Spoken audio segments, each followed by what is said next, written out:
Ya, Assalamualaikum warahmatullahi wabarakatuh. Waalaikumsalam warahmatullahi wabarakatuh. Teman-teman semua, terima kasih atas kesempatannya mau menghadiri presentasi saya terkait masalah ujian PPG atau membuat jurnal, dan saya berharap juga Bapak Ibu bisa memberi umpan balik atas presentasi yang saya berikan. Nah, saya mengambil pembelajaran berdiferensiasi dalam seni teater untuk kelas 10. Ini memang ada 3 pembelajaran di assessment dan pembelajaran. Saya ambil pembelajaran berdiferensiasi.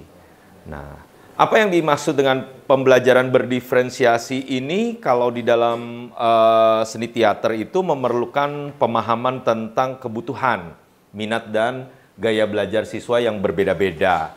Ada yang senang untuk mendengarkan, ada yang senang menonton video, ada yang senang membaca, ya. Dan setiap siswa merasa didukung dan tertantang sesuai dengan kemampuan dan minatnya, sehingga proses belajar menjadi lebih inklusif dan efektif.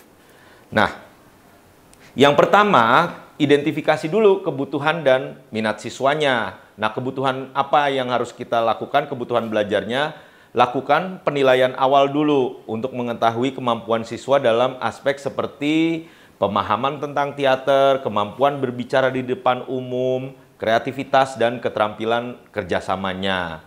Lalu yang kedua, minat siswanya.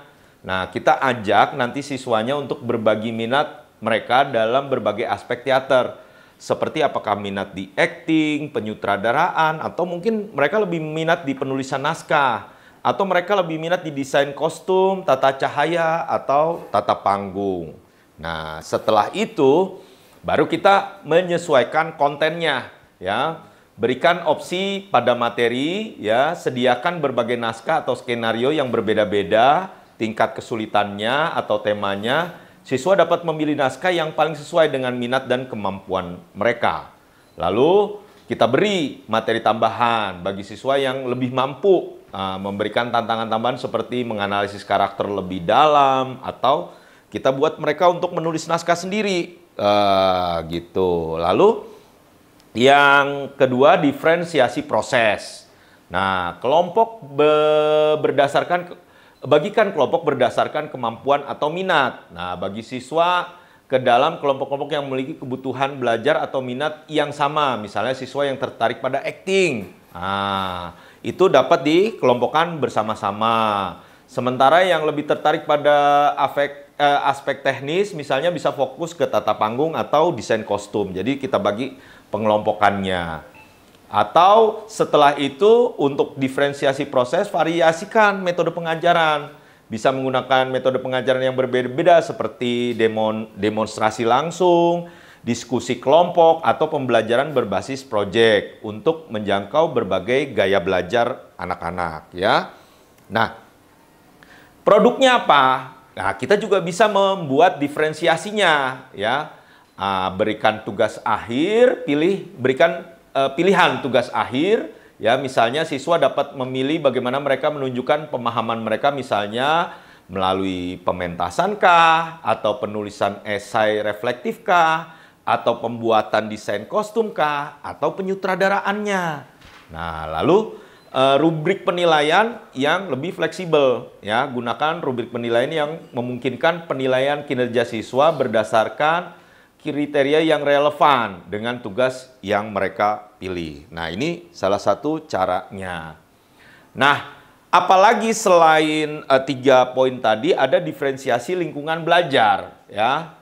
Nah, ini kita perlu tata ruang kelas yang fleksibel, ya. Ciptakan lingkungan belajar yang memungkinkan berbagai aktivitas, seperti area untuk latihan acting, area untuk diskusi kelompok, dan area untuk pekerja teknis, misalnya membuat kostum, membuat tata panggung.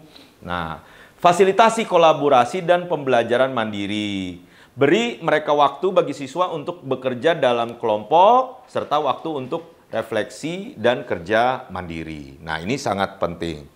Lalu terakhir, bagaimana penilaiannya? Ada penilaian formatif dan ada penilaian sumatif. Ya, penilaian berkelanjutan yang pertama, gunakan penilaian formatif seperti observasi, diskusi, jurnal refleksi untuk mengukur kemajuan siswa secara terus-menerus. Lalu yang kedua, umpan balik yang spesifik. Ya, misalnya berikan umpan balik yang jelas dan spesifik sehingga siswa tahu area mana yang perlu mereka perbaiki dan bagaimana mereka dapat berkembang lebih lanjut. Nah, ini kurang lebih contoh implementasinya ya. Aktivitas pertama, misalnya pilihannya pementasan. Nah, siswa memilih untuk memerankan peran utama atau pendukung atau terlibat dalam produksi teknis, misalnya pencahayaan, kostum. Siswa yang lebih mahir diberikan tugas tambahan seperti menyutradarai pementasan itu. Lalu aktivitas kedua, latihan acting terfokus. Ya, misalnya kelompok siswa yang berbeda berlatih adegan yang disesuaikan dengan tingkatan keterampilan mereka. Misalnya gunakan latihan improvisasi untuk siswa yang memerlukan dukungan lebih dalam mengembangkan karakter. Lalu yang ketiga, aktivitas tugas akhir yang fleksibel. Siswa dapat memilih untuk menyajikan hasil pembelajaran mereka dalam bentuk pementasan, laporan tertulis, atau portofolio desain. Ya, jadi diferensiasinya bukan hanya diferensiasi proses, tapi juga ada diferensiasi tugas akhir. Nah, ini kurang lebih contoh-contohnya. Ya, kurang lebih seperti itu yang bisa saya jelaskan dari materi saya kali ini. Seperti biasa, saya nanti minta umpan baliknya kepada Bapak Ibu ya. Mudah-mudahan ini bisa menjadikan saya belajar lebih giat lagi. Terima kasih, saya akhiri.